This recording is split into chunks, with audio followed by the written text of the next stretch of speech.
muchas gracias por venir este nuevo lunes al Círculo. Hoy dentro de, en relación con la exposición del Gran Río, las 4 Rs, revolución, rebeldía, rebelión, resistencia, nunca las digo en orden, seguramente Juan me va a matar. Bueno, así las hacemos bailar un poco. Hoy tenemos con nosotros a Domingo Hernández, que es profesor de Estética y Teoría de las Artes de la Universidad de Salamanca. Que, bueno, aparte de... he comprobado lo que intuyo es un muy buen profesor, que sabe cuidar de sus alumnos, como hemos estado hablando antes. Bueno, ha publicado numerosos textos y libros sobre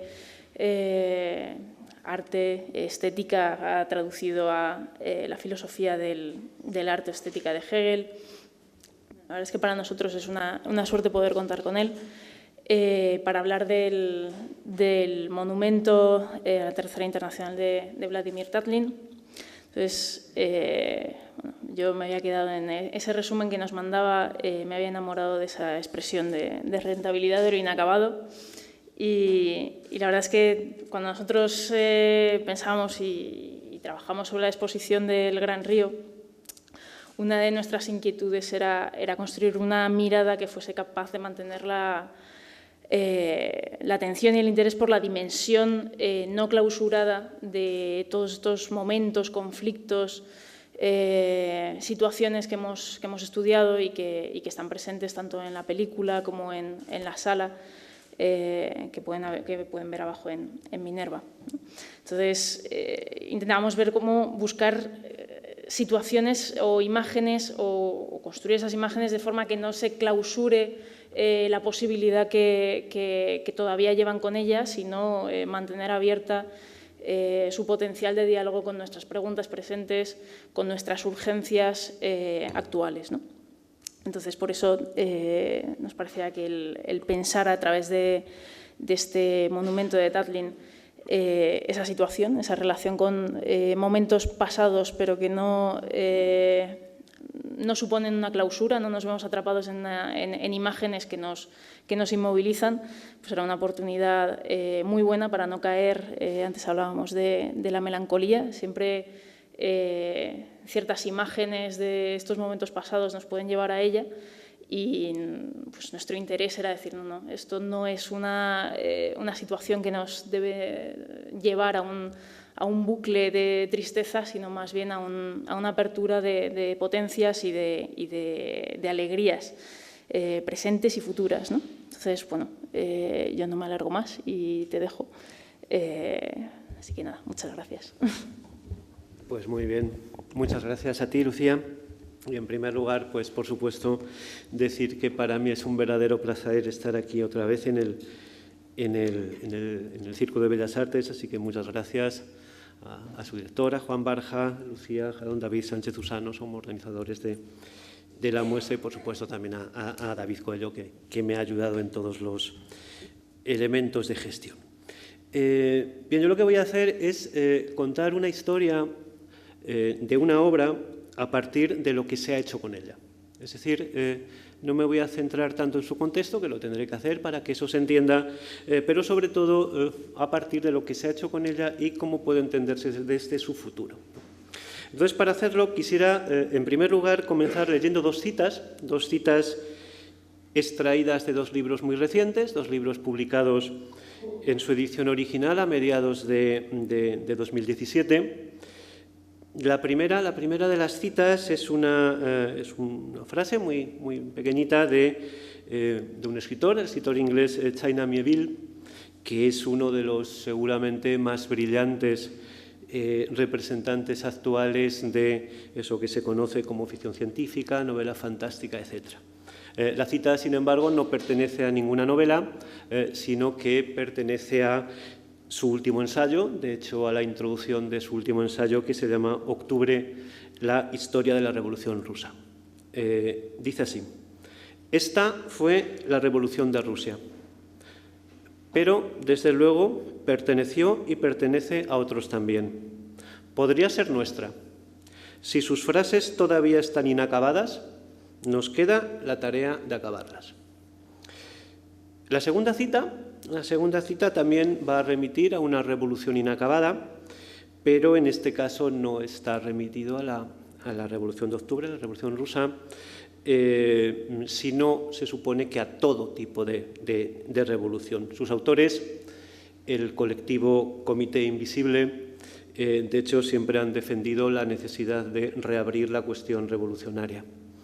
La cita que voy a leer pertenece a su último libro, se llama Ahora, y son las primeras páginas, las primeras líneas del libro. Dice así: todas las razones para hacer una revolución están ahí. No falta ninguna. El naufragio de la política, la arrogancia de los poderosos, el reinado de lo falso, la vulgaridad de los ricos, los cataclismos de la industria, la miseria galopante, la explotación desnuda, el apocalipsis ecológico. No se nos priva de nada, ni siquiera de estar informados de ello. Todas las razones están reunidas, pero no son las razones las que hacen las revoluciones. Son los cuerpos. Y los cuerpos están delante de las pantallas. Es decir, revoluciones inacabadas y cuerpos ante las pantallas. En cierto sentido, de algo similar querría hablar yo. Es decir, de simulaciones que pretenden reconstruir modelos no finalizados. Y lo voy a hacer con una narración ramificada que debería unirse al final. En primer lugar, lo que voy a hacer es simplemente mostrar la pervivencia de una obra inacabada a través de la cronología de sus reconstrucciones. Y lo haré desde nuestro presente hacia el pasado. Es decir, empezaré desde hoy y me deslizaré hacia el pasado y, por tanto, el presente de la obra. Y la segunda ramificación va a ser al revés, empezará en su contexto, en concreto en los años 20, y continuará hasta la actualidad. De hecho, continuará hasta una pieza de Tania Bruguera muy reciente. Es decir, del presente hacia el pasado para las recreaciones y del pasado hacia el presente para los homenajes o las recepciones. Con un intermedio, con una bisagra que me permita unir ambas cosas y que nos situará un leve descanso en los virtuales años 90 del siglo XX, que son unos años que siempre a todos nos permiten descansar. ¿Por qué quiero hacer esto? Bueno, pues porque creo que quizá así el trayecto en su conjunto pueda funcionar como síntoma de algo, como una especie de susurro de algo inacabado que, si por un lado amenaza con diluirse entre pantallas y reconstrucciones, por el otro, precisamente por su inacabamiento, exclama la necesidad de su permanencia, la necesidad de su concreción. La obra a la que me refiero es el monumento a la Tercera Internacional del artista ruso Vladimir Yevgrafovich Tatlin. Un proyecto realizado entre 1919 y 1920 que, a pesar de que el sueño consistía en construir una torre más alta que la Torre Eiffel, que se colocara sobre el río Neva de San Petersburgo y fuese capaz de conquistar todo tipo de cielos y nuevos entornos, evidentemente no pasó de la categoría de maqueta, no pasó de la categoría de modelo. Evidentemente, el hecho de que no pasara de ahí no debe extrañar. Es lo que suele pasar con las utopías, ¿no? Que no suelen acabar. Y creo que narrar una historia de los homenajes y de las recepciones de la obra nos permite entender la actual, en todos los sentidos, rentabilidad de lo inacabado. Piensen ustedes que si los románticos tipo Addison o prerrománticos tipo Addison y compañía decían aquello de que ruinas, restos y fragmentos son estéticamente placenteros porque estimulan los placeres de la imaginación, evidentemente, ¿cómo no va a ser atractivo para una época como la nuestra, una época que se alimenta precisamente de reciclajes, retornos y remakes, deleitarse con imágenes de antiguas maquetas de monumentos sin construir que homenajean a revoluciones quizá inacabadas. Como ven ustedes, todo se va a situar entre fantasías e imaginaciones. Y quizá ese situarse entre fantasías e imaginaciones sea precisamente una de las razones para el perenne inacabamiento de gran parte de las revoluciones. O quizá al revés, que sea la imposibilidad de un final la que explica que necesitemos utopías e imaginaciones. No es tan malo como parece.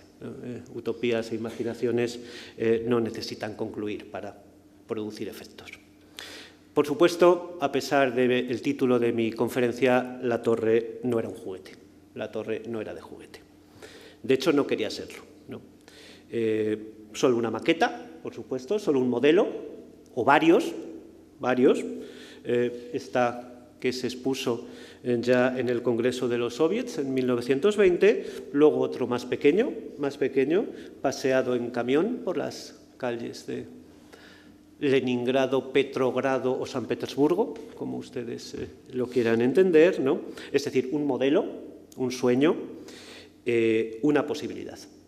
Lo que tiene de juguete, lo que tiene de juego, remite a eso, al inacabamiento, remite a la novedad, remite a la imaginación. Tatlin, el creador de la maqueta, de hecho, tenía eso como verdadera clave de la obra. Decía Tatlin que lo verdaderamente interesante de esto es que tenía que ser un modelo que estimulara las invenciones. Y lo venía diciendo desde hacía tiempo. Para él, los resultados de unir formas artísticas con finalidades utilitarias, es decir, uno de los objetivos principales del constructivismo ruso, del nuevo arte revolucionario, para que nos entendamos, no eran más, decía Tatlin, que modelos que estimulan las invenciones para crear, por supuesto, un mundo nuevo. Así lo entendieron en su momento las pancartas que acompañaban a la torre. Se suelen traducir como los ingenieros inventan nuevas formas. Parece decir, lo que se ve no es exactamente eso, se ven unas palabras, pero así ha pasado a la posteridad. Aunque juego e invención discurran de modo paralelo, evidentemente la torre no fue un juguete. Otra cosa es que se haya jugueteado con ella a lo largo de la historia. Otra cosa es que se haya convertido en juguete a lo largo de la historia del arte. Y ese es el relato que yo querría contar aquí. Es decir, cómo se juguetea con algo que no pasó de la categoría de modelo. Quizá la torre se haya vuelto vieja, ¿no? Y ya lo saben ustedes, como decía Agamben, todo lo viejo siempre es susceptible de convertirse en juguete, ¿no? Sea como sea, teniendo en cuenta todo esto, el relato podría comenzar en la muestra que la Royal Academy of Arts de Londres dedicó en 2017 al arte ruso, ¿no? Es decir, el año pasado, una exposición muy conocida, Revolución, arte ruso 1917-1932. Nos permitiría ya iniciar el juego con los homenajes, con las gestiones del pasado revolucionario, a través de los habituales juegos ambiguos con los centenarios. Para lo que a mí me ocupa, para lo que nos ocupa aquí, el inicio efectivo de esta historia habría tenido lugar 6 años antes. Habría tenido lugar en 2011, cuando la propia Academia Real, voy a enfatizar constantemente, Academia Real, presentó Construir la Revolución, Arte Soviético y Arquitectura, 1915-1935. Y para esa muestra, el patio de la Royal, el patio de la Academia, acogió la recreación de la obra de Tatlin, realizada por el equipo del arquitecto Jeremy Dixon. La reconstrucción en el patio, que daba la bienvenida a los visitantes, estaba acompañada por más que fotomontaje, una recreación que mostraría cómo habría sido la torre si se hubiese construido realmente. Así habría sido la torre. En la crítica de esa muestra, de esa exposición para The Guardian, Rowan Moore dijo: tiene su ironía que este proyecto para la afirmación de lo nuevo pueda aparecer ahora en una institución con los términos real y academia en su nombre. Pero bueno, las reconstrucciones de la torre, sin embargo, habían comenzado mucho antes. Por supuesto, cada réplica, cada reconstrucción, y piensen ustedes que no es la reconstrucción de una torre, sino de la maqueta o del modelo de una torre que nunca fue construida, ¿no? Pues habían empezado mucho antes y, por supuesto, cada réplica, cada reconstrucción, pues podría decirse que formalizaban un nuevo estado de conocimiento, que formalizaban el conocimiento de la pieza o de la historia del arte en determinadas fechas o en determinadas formas. Yo creo que no solo eso. También lo que hacía cada reconstrucción es mostrar distintos modos de relacionarse con el pasado. Distintos modos de relacionarse con la vanguardia o distintos modos de reapropiarse de obras del pasado. En 1993, 1994, recuerden que vamos hacia atrás, para la retrospectiva sobre Tatlin en Moscú se había reconstruido también la pieza, de hecho una reconstrucción que iba a permanecer como obra permanente en la Galería Tretiakov de Moscú. Y lo que hacía esta reconstrucción era construir, mejorando, decían los artífices, las elaboradas en algunas muestras anteriores. Por ejemplo, en la muestra París-Moscú, en el Pompidou, en el año 79, por parte del Longepet Junior Studio, ¿no? Que es esta que ven ustedes, que a su vez lo que hacía era intentar redescubrir la primera de las reconstrucciones que había tenido lugar en 1968, coincidiendo evidentemente en los años 60 con la reapropiación del arte ruso por la nueva vanguardia, ¿no?, en el Museo de Arte Moderno de Estocolmo. No es el momento para detenernos en cada uno de los detalles técnicos o en los personajes que acompañaban la reconstrucción de las obras, pero sí es importante tener en cuenta que quizá esta historia de las reconstrucciones ya la había iniciado el propio Tatlin, si tenemos en cuenta que no solo hizo dos versiones en 1920, sino que también en 1925 hizo otra reconstrucción, él mismo, más pequeñita, ¿no?, para la muestra en París sobre arte industrial. Bien, ¿qué muestra todo esto? Bueno, pues este proceso de reconstrucciones y de versiones y de versiones de versiones y de versiones de modelos, lo que muestra es el distinto significado que adquieren determinadas corrientes, determinadas obras o determinados artistas en los procesos históricos de recepción o de reinterpretación. En este caso, insisto, evidentemente mostrando la relación entre vanguardia y no vanguardia. Pero todo esto, hablábamos antes, todo esto no deja de despertar cierta melancolía, no deja de despertar cierto elemento extraño, ¿no? Ya lo tenía el proyecto inicial, uno de los más brillantes historiadores del arte que ha habido en este país, recientemente por lo menos, Ángel González García, en un artículo maravilloso que se llama Camino del Frente y que está recogido en ese libro también maravilloso que es El Resto, ¿no? Decía simplemente: mirad el monumento a la Tercera Internacional de Tatlin y podréis reconocer la última, la incierta y descabellada figura de la melancolía. Sea melancolía o no, lo que sí es cierto es que el modelo de la torre, esta serie de reconstrucciones y su historia arrastran esa ambigüedad que suele acompañar a todo lo posible, o mejor, al recuerdo de lo posible. Sin olvidar esa sospecha que nos recorre actualmente casi siempre debido a los usos y abusos que las gestiones del pasado y de la memoria y de la memoria han tenido en los últimos tiempos. Las palabras de Pontus Hultén y Troels Andersen, que abrían el catálogo de la muestra del 68 en Estocolmo, es decir, la de la primera reconstrucción, iban a resultar sintomáticas. La obra de Tatlin es más importante por las iniciativas que tomó que por los proyectos que realmente construyó. Es decir, que lo que hacían era sintetizar una idea que parece representar para nosotros un producto casi perfecto para juguetear con él. Es decir, Rusia, la Revolución de Octubre, la vanguardia rusa, la utópica torre inacabada, los primeros vínculos explícitos entre arte, técnica y tecnología. Parece como si, en el fondo, Tatlin retornara antes de haberse marchado, en muchos casos.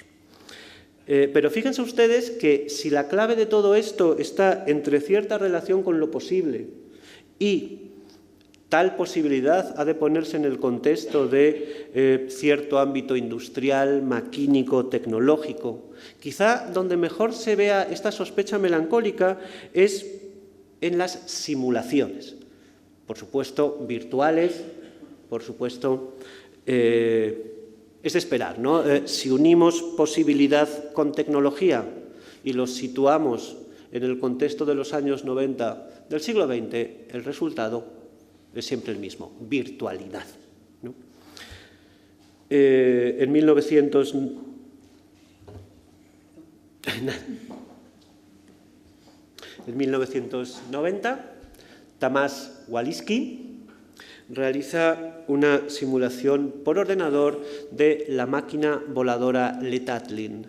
Le Tatlin, máquina voladora para un hombre, que por casualidad incluye el nombre de Tatlin en su título, ¿no? Es la pieza que Tatlin construyó en 1932.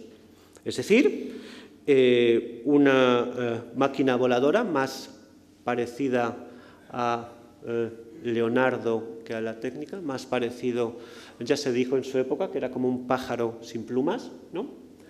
Y que parece como si volviera a volar, nunca voló. Es decir, que comenzamos a jugar con las alegorías. Fíjense ustedes que podría decirse que Tatlin, después de la moderna Torre de Babel, trató de realizar el sueño de Ícaro. Es decir, como si... Y aunque Tatlin comentase más de una vez que quizá la máquina voladora para un solo hombre debería servir para que los campesinos y obreros rusos pudiesen atravesar la estepa de un modo más rápido y veloz, pues evidentemente nunca llegó a construirse y nunca llegó a volar. Pero a pesar de ese vínculo con el carácter utilitario, Tatlin decía, esto no es utilitario. El artista tiene el derecho a permitirse utopías románticas para defender cosas hermosas que tal vez nunca sean realidad, dijo el artista ruso. El de Tatlin, por supuesto, nunca despegó y sí, todo resulta terriblemente alegórico. En el atlas que acompaña el Gran Río aparece esa frase de Quatremer de Quincy, ¿no? Donde aparece esa idea de la alegoría es la lengua de la revolución, ¿no?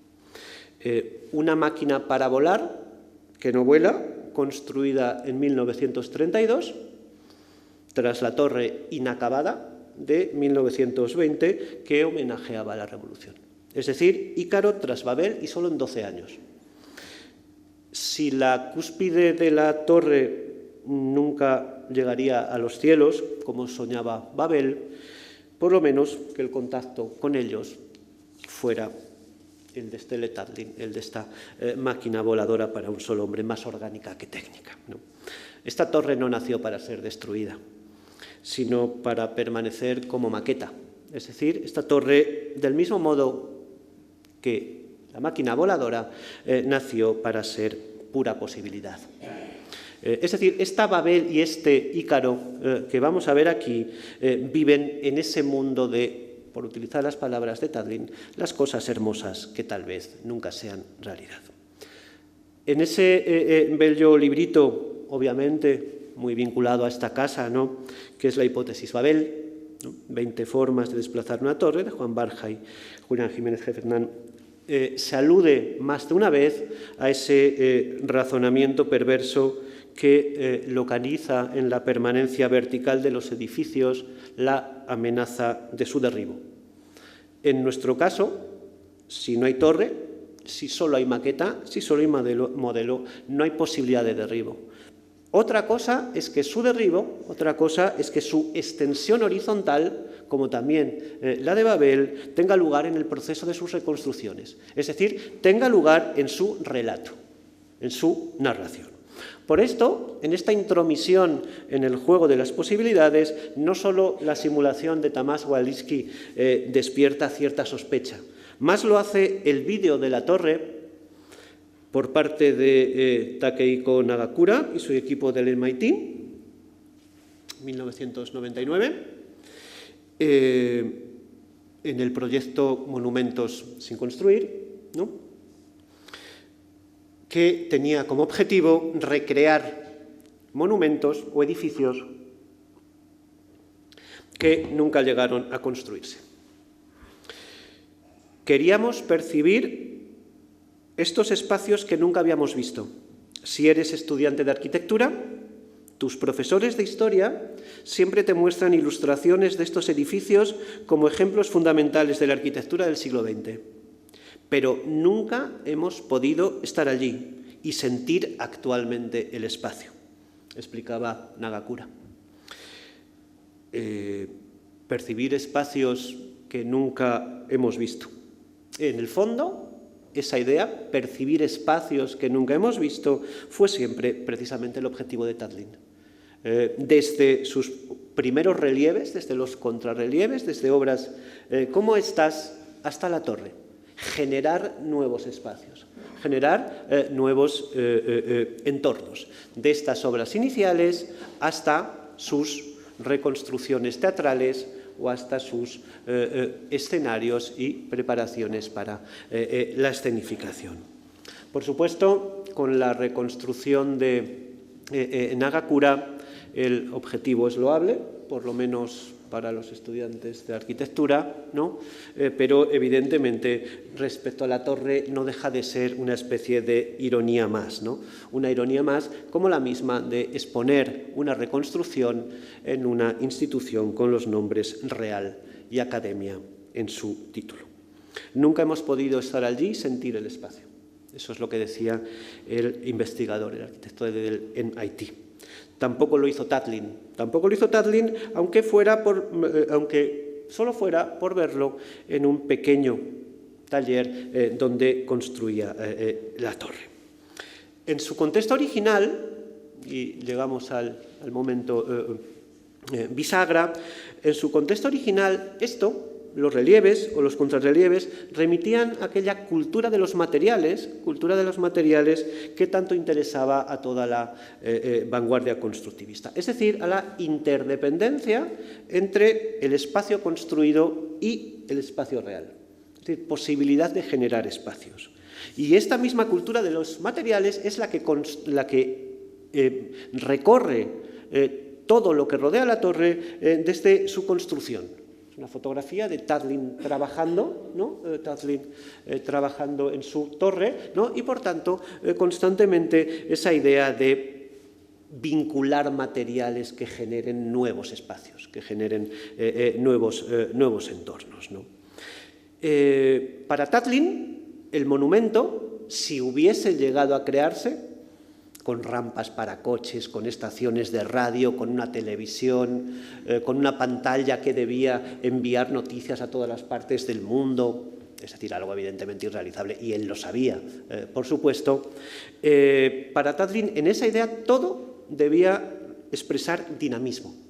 Todo debía expresar dinamismo, ser dinámico y cumplir una función dinámica, como la revolución, obviamente. Hay un artículo de 1919 que es el que permite saber estas cosas que les estoy contando ya a ustedes, el artículo de Punin, que está basado en conversaciones con Tatlin, y Tatlin decía: el monumento debe ser un lugar de intensísimo movimiento. de intensísimo movimiento. Es decir, algo cinético, algo fluido, algo revolucionario. Es decir, un gran río, ¿no? Un gran río. Como también debería serlo, por supuesto, la revolución. Todo era simbólico en la torre. Todo era simbólico en la torre. Por eso, la maqueta, el modelo, directamente se basa en una espiral interior que permite que se coloquen alrededor las distintas piezas. Tatlin decía sobre la espiral es crecimiento natural, es historia, es evolución, es turbulencia, es vuelo. Es decir, como si el monumento y la máquina voladora las tuviésemos que entender constante y totalmente unidas. Hasta el punto de que también la construcción de la torre formaba parte, la imposible construcción de la torre formaba parte de la historieta. Tatlin decía, la moderna tecnología ofrecerá la posibilidad de construir un edificio semejante. Yo creo que la tecnología en 1920, como que para construir eso quizá no, pero evidentemente Tatlin lo sabía y jugaba con eso, jugaba con la posibilidad. Quizás sea todo esto, todas estas características del momento, las que explican la extrañeza melancólica que recorre las simulaciones o las reconstrucciones y no tanto la torre o el de Tatlin o las obras de Tatlin en su contexto original. Y fíjense ustedes que además todo ello tiene que ver con esta intromisión por primera vez explícita de la técnica o la tecnología, la máquina dentro del arte. Ante eso, parece como si los juegos virtuales, como si los juegos de virtualidad fuesen como un pequeño insulto, ¿no? Como si la virtualidad de alguna manera ridiculizase el poder de lo simbólico, o como si la virtualidad de alguna manera consiguiese empequeñecer el poder de la alegoría, el poder de la posibilidad, ¿no? Y sin embargo, es con esto, con la técnica y con la tecnología, donde debemos iniciar la segunda y última parte de la historia. Es decir, esa que ya no se basa tanto en las reconstrucciones, que ya no se basa tanto en las réplicas de los modelos, sino en cómo se recibe al artista ruso. Es decir, qué se hace con el personaje Tatlin o con su leyenda casi a la vez que él esté haciendo las obras. Tatlin creó un eslogan muy conocido, el de el arte en la tecnología, en un artículo del año 32, pero evidentemente su relación con la tecnología era una relación romántica. Él pensó siempre en la humanización de lo técnico a través del arte. Eso era el de Tatlin, eso era la torre, ¿no? Y sin embargo, en la escena artística del momento, sobre todo los artistas más jóvenes, entendieron que todo esto no era más que una celebración de la máquina, una celebración de lo técnico y una celebración de la tecnología. Así lo entendieron los jóvenes artistas rusos del momento y así es como llegó a la primera recepción de la obra que se da en el dadaísmo de Berlín. No deja de ser curioso, ¿no?, que la primera recepción, no deja de ser irónico todo, ¿no?, que la primera recepción de Tatlin sea Dada, uno ya se puede esperar por dónde va a ir el asunto, ¿no? Y aquí comienza otra historia. Aquí comienza otra historia que nos vuelve a situar en los años 20 y que nos debe llevar al final hasta nuestro presente. Y esa historia podría comenzar con una pancarta muy conocida, que es la que portan el mariscal propaganda Georg Grost y el monteur Dada John Herfield en la primera Feria Internacional Dada en el verano de 1920 en Berlín. Esa pancarta que gritaba: el arte ha muerto, viva el nuevo arte de las máquinas de Tatlin.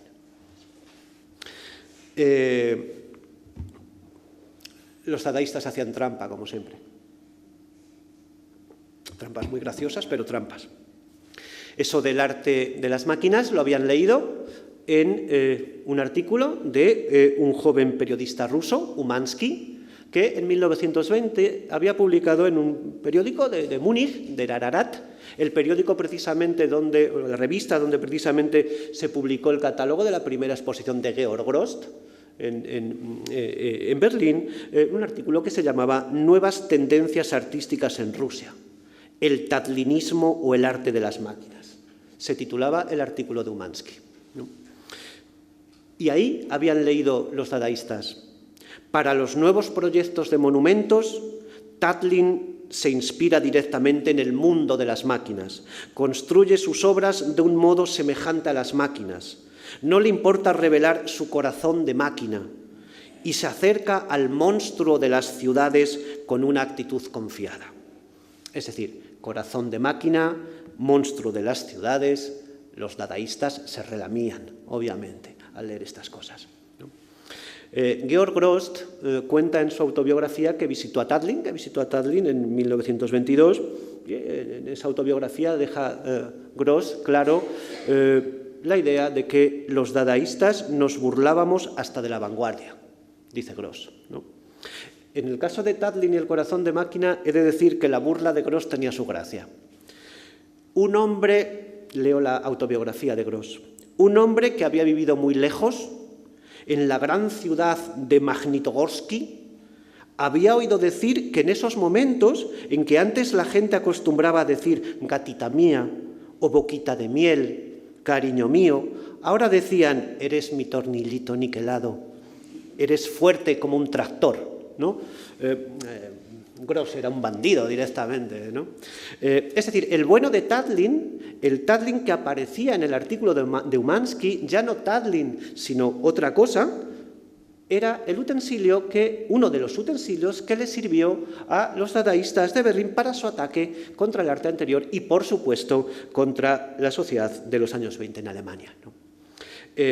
Todo esto explica que, en el fondo, Grosz y Hörtfeld en esta pancarta no están hablando de Tatlin, están hablando de algo que apenas tenía que ver con el artista ruso, el tatlinismo. Y ese tatlinismo tenía tan poco que ver con el artista ruso que uno de los eslóganes más conocidos de Tatlin era «abajo con el tatlinismo», ¿no? ¿Por qué? Bueno, pues porque Tatlin evidentemente se negaba a aceptar una historia del arte basada en una colección de ismos, ¿no? Es decir, que Tatlin en los años 20 resultaba homenajeado mediante algo no existente, pero que se adecuaba a la perfección a la revuelta dadaísta de Berlín y a la recepción que había tenido en las propias juventudes rusas del momento. Y esto es lo que explica que en esa feria dada los títulos de las obras de Grosz sean todos plano tatliniano, planta tatliniana, construcción tatliniana mecánica. Y por tanto, la pancarta que porta junto a Hörtfeld debe ser entendida no solo por la pancarta, sino también por ese muñecajo que aparece detrás. Voy a colocar una reconstrucción del muñecajo de 1988, una obra maravillosa, ¿no?, de Grosz y Hörtfeld, que se llama El burgués Hörtfeld se ha vuelto salvaje, escultura electromecánica de Tatlin. Un ensamblaje. Pero aquí ya las cosas van cambiando. Esto es una caricatura mordaz, esto es un mutilado de guerra, ¿no?, que incluso tan solo reconocible por el número 27, carece de individualidad, carece de cerebro, que solo se ilumina aleatoriamente a discreción de los organizadores. Es decir, disolución de todo espíritu. Disolución absoluta y sarcasmo frente al discurrir mecánico de todo, ¿no? La máquina nada tiene que ver con la precisión constructivista de Tatlin, sino que aquí lo que vemos es las carencias de esa técnica o de esa máquina en el devenir de lo humano. Y si queremos seguir, piensen ustedes que en las fechas que estamos viendo, estos homenajes están sucediendo a la vez que Tatlin hacía las obras, es decir, en el mismo 1920. ¿No? Si quisiésemos llevar la figura del Tatlin dadaísta al máximo extremo, pues seguramente lo mejor sería simplemente centrarnos en el personaje, en esta obra de Hausmann, de otro de los miembros del club de Berlín, Tatlin at Home, Tatlin en casa. Y la ambigüedad y la melancolía, aquí sí, de todo el asunto en los años 20 se hace completamente efectiva. El maniquí de la pintura metafísica, ese que está a la derecha, ahora convertido en autómata, lo que hace es simplemente mostrar sus órganos mostrar sus órganos, pero lo hace en contraste con ese motor que hace las veces de cerebro. Hombres mecanizados, provocaciones antiespirituales, ambigüedad de la técnica, y todo con Tatlin de por medio, sin tener absolutamente nada que ver con el asunto del pobre ruso, ¿no? No se había comprendido el humanismo tecnológico de Tatlin, o quizá los dadaístas lo habían comprendido perfectamente para utilizarlo para sus propios intereses, ¿no? La ironía y la melancolía de Dada, en el fondo, no deja de ser todavía cauta. Lo hacen sobre algo inexistente, el tadlinismo. Más duro, más cruel, más directo, más útil para nosotros. Incluso va a ser, continuamos en casi los mismos años, el monumento, la obra de Lissinsky, es decir, ya desde el propio contexto ruso, y aquí ya había una lucha por el poder en la vanguardia, ¿no? de los herederos de Tatlin, los de Rodchenko, etcétera, etcétera, ¿no? Este también es otro homenaje, el de Lissinsky. Tatlin trabajando en el monumento a la Tercera Internacional de 1921, basado evidentemente en esa fotografía que ya vimos. Tatlin ya no está en casa, como estaba en Haussmann. Tatlin está trabajando. Pero piensen ustedes que el homenaje de Haussmann no dejaba de tener su parte, irónica. Aquí lo que nos encontramos es algo verdadero, algo más verídico. Es decir, aquí nos encontramos... Es decir, esto no es un homenaje al tatlinismo. Esto tiene que ver con la persona Tatlin, con el individuo Tatlin, por así decirlo, ¿no? Lissinsky trabaja sobre una persona real. La pieza se inicia en esa fotografía, pero si se observa todo bien, aquí ya las palabras son muy serias. Tatlin es elevado simbólicamente sobre un pedestal, pero ese pedestal no es más que un humilde taburete al que se le coloca sobre los ojos ese compás que se supone que le debe servir de ayuda para construir el tiempo nuevo o el nuevo entorno. Pero en vez de atrapar con ese compás, por así decirlo, el esqueleto de la torre o la lógica de lo técnico, lo que aquí vemos es que aparece auscultando los fenómenos de la naturaleza en un contexto, el de la parte derecha del fotomontaje, que evidentemente tiene que ver con la pintura suprematista. Es decir, lo que está haciendo Lissinsky es enfrentar el modelo de Tatlin a lo que estaba apareciendo por otro lado en Rusia, ¿no? Es decir, un cuestionamiento total y absoluto del gesto de Tatlin. Tatlin sobre un taburete. Es decir, a modo de pedestal. Tatlin monumentalizado, ¿no? El creador de la torre monumento, ¿no? Por todo esto, no debe resultar extraño que cuando vuelvan los homenajes y las recepciones de Tatlin en los años 60, ¿no? Todas estas referencias cruzadas se mezclen y aparezca Tatlin y la lectura de Dada y la lectura de los homenajes, etc. Y todo se vuelva completamente ambiguo, porque sí, el siguiente homenaje, las siguientes recepciones van a tener lugar en los años 60 del siglo XX. La presencia de Tatlin en Dada se da a la vez que él estaba haciendo sus obras en Rusia. De hecho, antes de que hiciera muchas de las otras. En primer lugar, el de Tatlin. La segunda recepción llegará en los años 60, ¿no? Cuando... tras décadas que son explicables por elementos históricos evidentes, ¿no? Segunda Guerra Mundial, Guerra Fría, etcétera, etcétera, ¿no? Aparezca este nuevo redescubrimiento del arte ruso que aparece en los años 60 del siglo XX. Dan Flavin inició sus monumentos para Vladimir Tatlin en 1964. Algo que coincide, como ven ustedes, con las fechas de las primeras reconstrucciones de la maqueta. Cuando al minimalista, a Dan Flavin, le preguntan por qué hacer obras minimalistas sobre Tatlin, dice lo siguiente: mi interés por el pensamiento del artista diseñador Vladimir Tatlin fue incitado por la actitud frustrada e insistente del hombre para tratar de combinar arte e ingeniería. Los pseudomonumentos se hicieron irónicamente en honor al artista. Es decir, pseudomonumentos, monumentos entre comillas, monumentos irónicos, como si la ironía procediera de cierta derrota, la de no haber sido capaz de combinar arte e ingeniería. Así lo entendía Flavin, ¿no? Fíjense ustedes que en los años 60, cuando regresa todo esto y el auge de la vanguardia rusa en la neovanguardia, no solo regresan los homenajes a Tatlin, como ya habían sucedido, sino que también lo hacen la cultura de materiales y los elementos de esquina que ya habían sucedido en los años 20. Y todo avanza. Y vemos esquinas por todos los lados que recuperan constantemente aquellas ideas que Tatlin había expuesto a comienzos de la vanguardia. Quizá por esto, porque todo se mezcla excesivamente con cuestiones puramente artísticas, puramente prácticas, donde parece que la revolución ha desaparecido, por cierto, y por tanto solo queda la parte más matérica, más formal, quizá la mejor recepción en los años 60-70 de Tatlin no se encuentre en una obra plástica, sino que se encuentre en una obra literaria, en una narración todo menos irónica.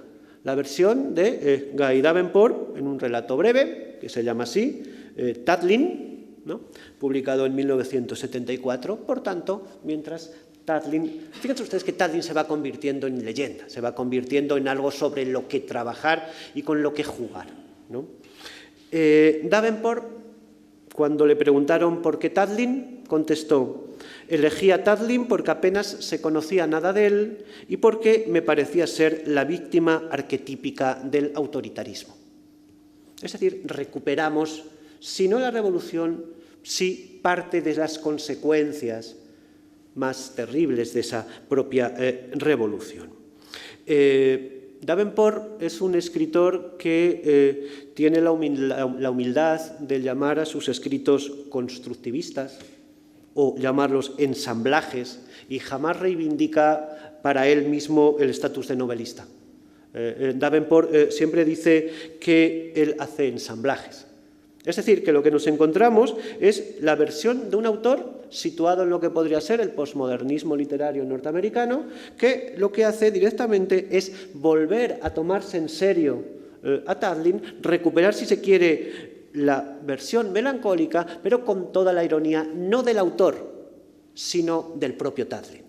El comienzo de la narración de Davenport es: Tatlin, el irónico Tatlin, exhibe obras constructivistas en el Museo Popular de Artes Decorativas. Es una biografía novelada que incluye elementos ficcionales con elementos reales, es decir, es un ensamblaje. Y por tanto nos encontramos con una especie de trabajo en los espacios, pero esta vez en los espacios literarios, que se combinan con el trabajo del propio Tatlin y por tanto en su recuperación. Esto es lo que explica que, llegados a este punto, cuando estrategias literarias y artísticas convergen y, por tanto, parece como si Davenport le pusiera voz a Tatlin, enfatizando el proceso revolucionario y enfatizando también la cara oscura del asunto, nos llevase a la última de las referencias que yo quisiera traer aquí para terminar. Es como si, en el fondo, Davenport nos llevase directamente a una obra de Tania Bruguera. En el año 2009, en la 10ª Bienal de La Habana, Bruguera presenta El susurro de Tatlin VI. La obra es la sexta de una serie que, según la web del artista cubana, examina las relaciones de apatía y anaestetización con respecto a las imágenes utilizadas en los medios masivos de información. Y respecto al título, la web del artista dice lo siguiente: el título de la serie, El susurro de Tatlin, evoca el debilitamiento del impacto que originalmente tuvo un momento de la historia occidental en el que se producen grandes transformaciones resultado de revoluciones sociales. Se hace referencia simbólica al artista y arquitecto ruso Vladimir Tatlin, que concibió la torre monumento previsto como sede de la Tercera Internacional Comunista, icono del entusiasmo y grandiosidad de la revolución bolchevique. Esa intensidad, credibilidad y exaltación frente a las revoluciones, al igual que la torre de Tatlin, que nunca se llegó a ejecutar, se ha frustrado. Y la utopía se replantea con el esfuerzo que implica un débil susurro. Esta serie revaloriza el deseo por momentos de implicación ciudadana en la construcción de una realidad política, mientras que actualmente las ideologías se transforman y circulan como noticias. Obviamente, la cita nos permite cerrar el círculo y volver al inicio de este relato. Es decir, desde estas palabras, parece como si el arte político de Bruguera coincidiera con la cuestión revolucionaria en las citas que veíamos al comienzo de Mieville o de El Comité Invisible. Es decir, de los cuerpos ante la pantalla hasta las imágenes en los medios masivos de información, de las frases inacabadas a los susurros, y Tatlin de por medio. La acción de Tania Bruguera es muy conocida.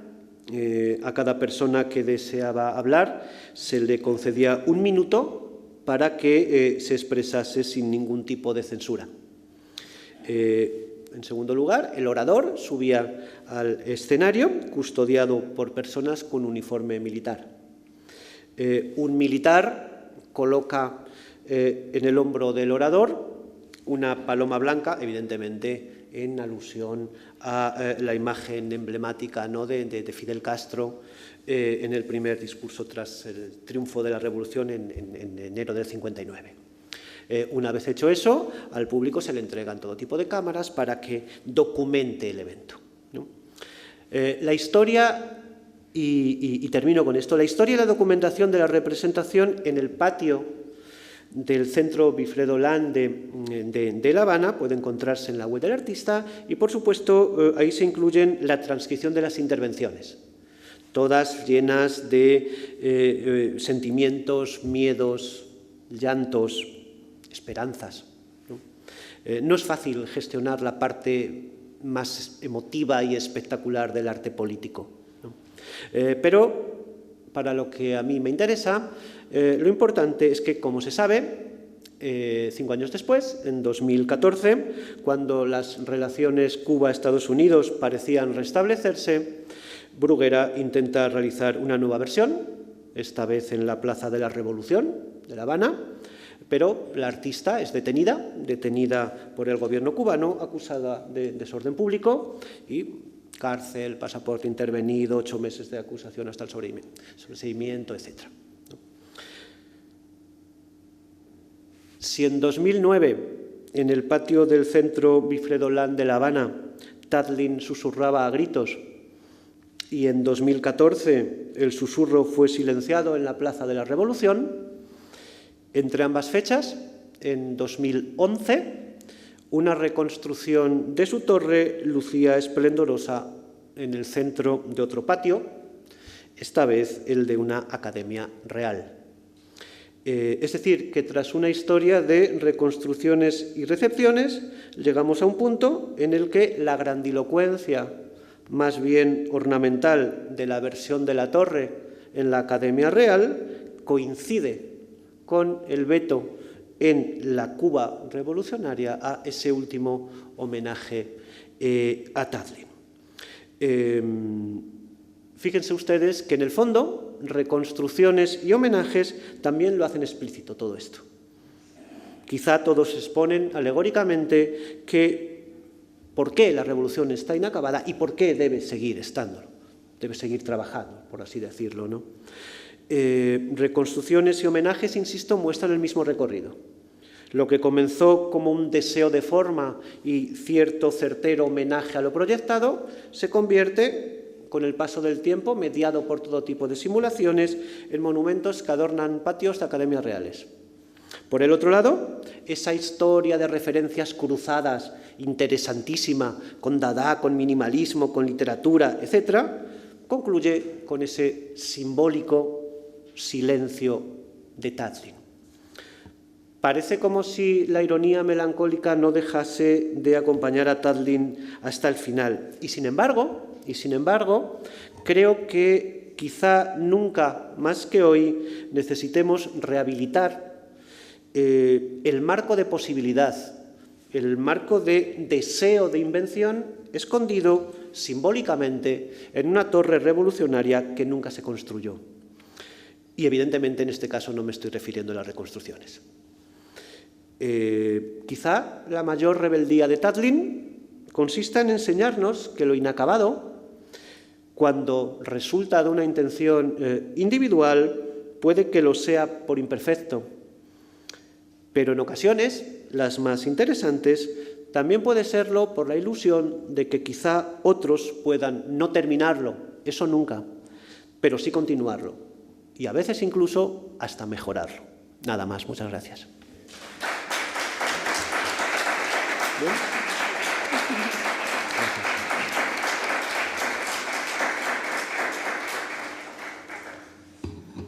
Bueno, muchísimas gracias, amigo. Ha sido, vamos, yo además viniendo de arquitectura estoy pasándomelo en grande. No he podido tomar más notas.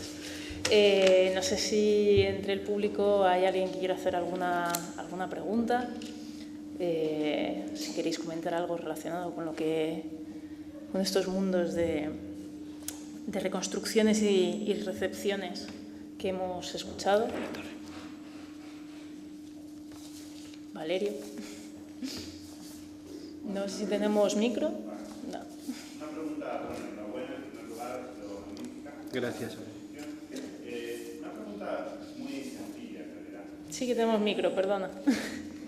Sobre todo para la grabación, que imagino que si no luego nos... Sí, hola. Bueno, decía enhorabuena, etcétera.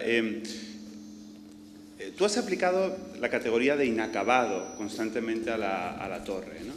Y realmente, siendo precisos, la torre no está inacabada, está simplemente no realizada, no hecha, ¿no? Digo esto porque el paradigma de lo inacabado, en mi opinión, remite efectivamente a ese marco romántico que tú muy bien has descrito, el de la ruina, el del fragmento, o sea, lo que se muestra y al mismo tiempo no está completo. En cambio, lo no hecho, lo no realizado, tiene un potencial revolucionario, es decir, nunca se proyecta hacia el pasado, en mi opinión, melancólicamente, aunque aquí claramente hay melancolía, como tú has mostrado, sino utópicamente hacia el futuro. Es decir, en mi opinión, está bastante claro porque a partir de los años 60 se empiezan a hacer reconstrucciones de la torre, y es justamente por la decepción que se sufre hacia la Unión Soviética, con todos los conocimientos que hay de lo que está ocurriendo el horror allí, y por lo tanto, es decir, lo que se proyectó, esa revolución que se pensaba que había fraguado en una realidad política, en un objeto, en realidad no ha sido creada, no ha sido constituida, está todavía por hacer, ¿no? Entonces, simplemente si puedes comentar esta dialéctica sobre lo inacabado y no realizado, que a mí me parece importante. Bueno, evidentemente yo he hecho trampas también en la conferencia, ¿no? Es decir, he entendido como inacabado un proyecto que como proyecto, el de Tatlin, estaba inacabado en el sentido de la torre había que construirla. Pero teniendo en cuenta que seguramente él fuera completa y absolutamente consciente de que lo verdaderamente interesante era el poder simbólico, el poder de generar invenciones, incluso para construir la torre. Es decir, estaba entendiendo inacabado en ese contexto, es decir, no inacabado en el sentido de sin hacer, en el sentido de por hacer, por decirlo de alguna manera. Claro, la gracia del asunto, por decirlo de alguna manera, es que llamémoslo inacabamiento o llamémoslo utopía y promesa de futuro, sin más, lo que no deja de resultar curioso es, al margen de las cuestiones explícitas, ¿no? En los años 60, evidentemente, se recupera la parte más previa a lo que viene después, ¿no? Por así decirlo, ¿no? Y además no es ni mucho menos casual que coincida con el 68, evidentemente, todas estas reconstrucciones, ¿no? Pero lo que no deja de ser curioso es que el intento de continuar, por decirlo de alguna manera, esa rentabilidad de lo inacabado que decía yo antes, ¿no? Que eso se marque claramente como en dos líneas. Es decir, vamos a utilizar esa especie de aquello que quedó como perdido y por tanto lo reconstruimos, o aquello que no se pudo ver y por tanto lo vemos ahora, etcétera, etcétera. Coincide esa especie de espectacularización de lo no hecho, coincide con esa otra ramificación de ir mostrando un Tatlin como para jugar con él como simbolito de la parte buena de, ¿no? Y por tanto quizá como si la intromisión de la propia historia del arte y de sus recepciones y de sus gestiones de museo, etcétera, etcétera, coincidieran en una línea con esa otra donde seguimos viendo la parte oscura de por qué esto está inacabado. No sé si me explico, es esa ambigüedad. Sí, gracias.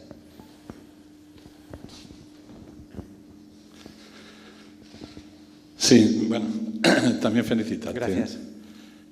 Bueno, en primer lugar, hubo una exposición, no sé si cuando se estaba preparándolo, en la Fundación La Caixa hace como unos 6, 7 años, donde había una maqueta dentro del marco de lo que era todo el constructivismo, ¿no? Entonces me gustaría saber si aquí en este país, en eso, había una cierta representación también, o era dentro del marco del constructivismo. Y sobre todo, sí, me gustaría preguntarte una aproximación más desde el punto de vista histórico, económico y demás. La maqueta estaba, el proyecto, el coste posible que podía tener, la inexistencia de materiales, porque el vidrio no existía, quiere decir, era una utopía pura, aparte de que, evidentemente, la nueva clase dirigente bolchevique, pues, como enseguida se vio con el realismo socialista, el constructivismo no fue el arte del régimen, por llamarlo de alguna manera. Sí. Entonces, también esos factores, si se tuvieron en cuenta a la hora de la imposibilidad que él mismo era consciente de que no había recursos económicos, porque empezó la guerra civil y evidentemente los recursos tenían que ir para los trenes, para la caballería roja, para el ejército rojo, pero de alguna manera él, que es lo que se me pierde a mí, sí, se implicó en la revolución, o sea, era implicado, por eso desde luego vivió hasta el 53, porque muchos de ellos Stalin se los cargó, ¿no? Sí. Pero ¿hasta qué punto se implicó o únicamente era lo que siempre fue? Pues un genio desde el punto de vista del arte, de la escultura, sí, de la pintura y demás. Sí.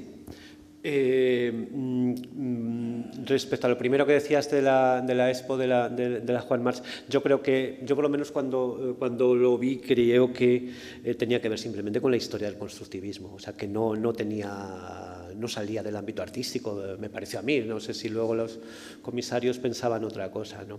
Y respecto a lo que comentaba, pues evidentemente tienes razón en todo. El problema de todo esto, en mi opinión, es que es algo realmente maravilloso para entender cómo funcionaban las prácticas artísticas, cómo funcionaban los artistas en el momento. Tatlin dijo explícitamente, al igual que Rodchenko, por cierto, los dos, la revolución me tragó entero. O sea, la revolución me puse a trabajar para la revolución, ¿no? Pero claro, lo curioso del asunto es lo que usted comentaba en relación con el realismo socialista y demás. Es decir, estos tipos se encuentran con algo muy sencillo. Se encuentran con que han hecho un arte revolucionario respecto a la historia del arte, eso que se llama constructivismo, productivismo, como lo queremos llamar, ensamblajes, restos de cubismo, se ha traducido al lenguaje ruso. Es decir, están haciendo relieves y contrarrelieves en un lenguaje completamente revolucionario antes de la revolución.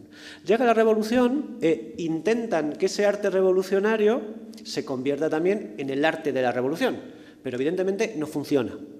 Es decir, cuando sacan los relieves o los contrarrelieves a los patios a las plazas de las ciudades, pues allí no tiene sentido, evidentemente. Entonces se dan cuenta que el arte revolucionario no vale para la revolución. Bueno, el primero que se da cuenta, luego él será Stalin, se acabó el problema, ¿no? Pero ellos, evidentemente, se dan cuenta de que sigue habiendo una forma burguesa de entender el arte cuando ellos antes han encontrado un arte revolucionario. Entonces, lo que hace Tatlin con La Torre es intentar vincular esas dos cosas. Es decir, él intenta mezclar ese nuevo arte contra el arte burgués, todo lleno de materiales y ruptura de aura, etcétera, etcétera, relieves, contrarrelieves, etcétera, etcétera, vincularlo con el arte utilitario. El resultado es esa locura de una torre que nunca se va a construir, de una máquina que no vuela, etcétera, etcétera. Pero el proyecto era ese. Es decir, ser capaz de incluir cultura de los materiales, es decir, el arte y lo cotidiano, con esa parte utilitaria, revolucionaria a nivel práctico, entre comillas práctico, ¿no?, de esto. Resultado, en mi opinión, intento de generar invenciones, intento de generar algo cuando sabías que no iba a pasar de ahí. Las frases que se dedican al vitrio y al metal y al acero, pues evidentemente son, bueno, pues maravillosas, pero sabemos que no iban a funcionar, ¿no? Entonces, la idea es esa, un arte revolucionario que debe dejar de serlo para que, en cierta manera, la revolución continúe. Cuando a esta gente le dicen que hagan cosas figurativas, simplemente dicen: nosotros no podemos hacer un arte burgués en una época revolucionaria. Y bueno, pues si queréis trabajar para la revolución tenéis que hacer eso. Y entonces eso es lo que explica que muchos aparezcan en Siberia o como el propio Tatlin, al final volviendo a los escenarios teatrales y tocando la balalaika directamente. Muchas gracias. Sí. Quería recordar que en el salto de homenajes desde los años 20 a la década de los 60 y posteriores, yo recuerdo que hay un homenaje a la Cuarta Internacional, subtitulado Homenaje a Tatlin, de nuestro Jorge Oteiza, una escultura, en uno de los casos en el que título y escultura van acordes en la forma de la pieza, que recuerda a esta de la pantalla. Y no sé si tiene algo que ver en esta narración o por su escasa trascendencia o impacto, pues a lo mejor se omite. No era por eso. Hay alguna obra más, no solo la de Oteiza, sino que hay alguna obra más que intentan, en una reconstrucción, por así decirlo, más escultórica, ¿no?, más orgánica en relación con la materia de la figura de la torre. Incluso se podría hacer una línea a partir desde la botella de Boccioni directamente, que se supone que es el origen de esto, más adelante ese tipo de esculturas, ¿no? Yo he hecho un poquito de trampa, como decía, y he omitido ese tipo de obras porque me situaban el relato, por así decirlo, dentro de la propia historia del arte, dentro de la propia historia de la escultura, por así decirlo. Entonces, por eso me he saltado también rápidamente a Flavin, ¿no? Porque, claro, es el momento en el que la obra como tal sirve para una construcción donde el sentido alegórico, por así decirlo, queda por debajo del verdadero sentido formal de la obra. Entonces, no quería construir un discurso donde ese sentido formal me quitara ese tema. Pero no solo el de Oteiza, sino que también hay algunas... y además en ese periodo de entremedio, justo en el momento en el que yo he hecho, antes de que volviera, en el 68-70, ese elemento, ¿no? A partir de la historia, sobre todo, de la propia escultura, no solo con Tatlin, sino recuperando elementos también de las obras de Gabo, Rochenko, ese tipo de obras. Muchas gracias, sí. Yo creo que estamos bien, ¿no? No sé si tenemos alguna más. ¿No? Bueno, pues si no, muchísimas gracias, Domingo, de verdad, ha sido un placer. Esperamos contar contigo más veces, que te vengas de Salamanca y nada, pues muchísimas gracias también a todos por venir. Os recordamos que el Gran Río sigue abajo en la Sala Minerva. Os invitamos a visitarla y a perderos en el atlas del catálogo y en su película. Y nada más, muchas gracias. Muchas gracias.